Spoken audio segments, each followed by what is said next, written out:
Who, over the years that you covered them, which player maybe surprised you the most as you got to know him? Well, that clearly it's Dennis Rodman. Dennis Rodman came to the team in the summer of 1995 in a trade for Will Perdue.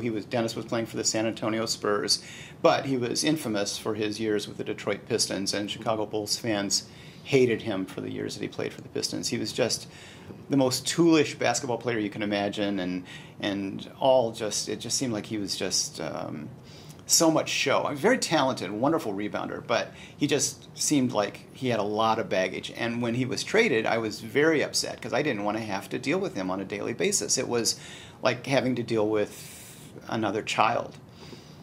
Then I got to know him, and I'm telling you, the greatest surprise of my life was that Dennis is engaging and conversational and self-effacing and a wonderful conversationalist, and he's more intelligent than you would ever know. And I would never have guessed that. I would never guess that in a situation when I walk into a locker room and if there are 4 or 5 players sitting at their individual lockers, I would head towards Dennis because he was just so much fun to talk to. Then he would go out of the locker room and the lights would hit him and there would be thousands of people watching, and he would turn back into his nickname, which was the Worm, and I hated that guy.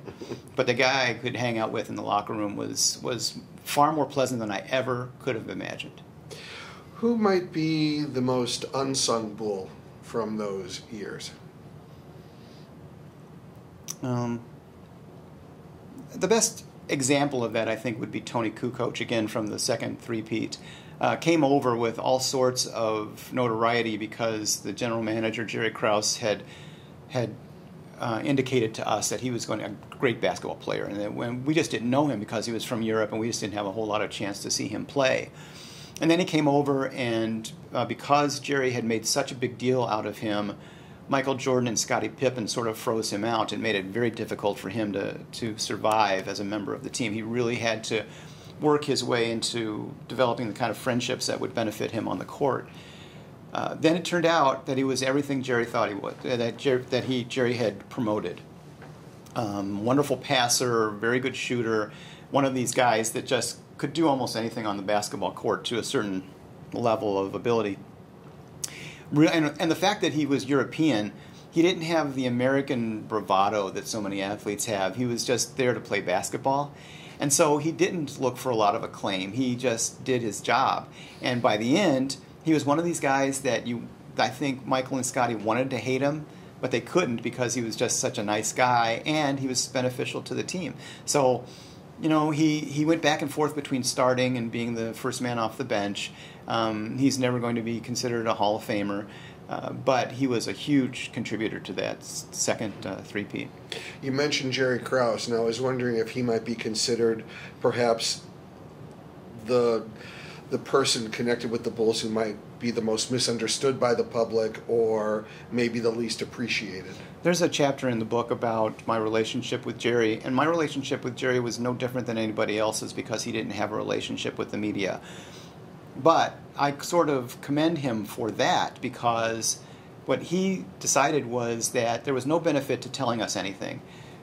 If he told anybody like a secret fact, it would come back to haunt him in one way or another for spilling the beans. So he related to us all in the exact same way, which is to say he didn't relate with us at all. That being said, you'd have to know Jerry to understand this was a man who was not a very attractive human being. Short and squat and rotund, and he took a lot of grief from the players for his physical appearance. And I, in dealing with him, always kept in mind that he was just trying to do his job. And in trying to do an adult job in what should have been an adult environment, he was being treated the same way that a fat little kid in second grade is treated by the bullies. And so I always tried to keep that in mind because I'm sure that he probably dealt with that for most of his life based on his physical appearance. So my relationship with him was perhaps a little bit different because I always kept in mind who he probably was growing up. Well, you talk about you want to talk about your kids, and of all the stories in the book, maybe my favorite, and it's because I'm a father, was about Benny the Bull at your daughter's birthday. 2 years old. My daughter Haley was my first. And I had taken her to practice, and I had taken her to a game when she was very small. And she had always watched all the Bulls games in hopes that she would see me on television, because apparently I showed up on television. And she fell madly in love with Benny the Bull. And at the time, he was just, and he still is sort of, but he's a big, lovable mascot kind of a guy. And she's a Disney girl, and we'd gone to Disney, and she'd seen all the characters there, and she loved them. And so through channels related to the team, I'd asked if I could, pay to have Benny come to her second birthday party, and they were kind enough to let him appear. So the character came to our home, but he wasn't in full character, and he went into a bedroom to get prepared. And so my daughter didn't really know who it was that had just entered our house, didn't really care. She was there with all of her friends.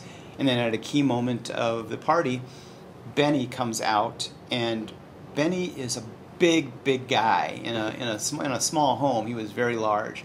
And my daughter's eyes lit up when she saw him, and she was just so excited. And then he took one step toward her, and she started to cry like you just couldn't believe, scared out of her mind. And so Benny worked really hard. He danced around, and he would come up as close as he could to her, and he finally won her over to the point where Haley hugged him and gave him a couple of kisses on the snout, and it all worked out. But for that very brief moment, we thought that we had just ruined my daughter's second birthday party by having Benny the Bull appear. Does she remember that? She has to. It's all on video. It's all on video. And she's seen it 1,000 times.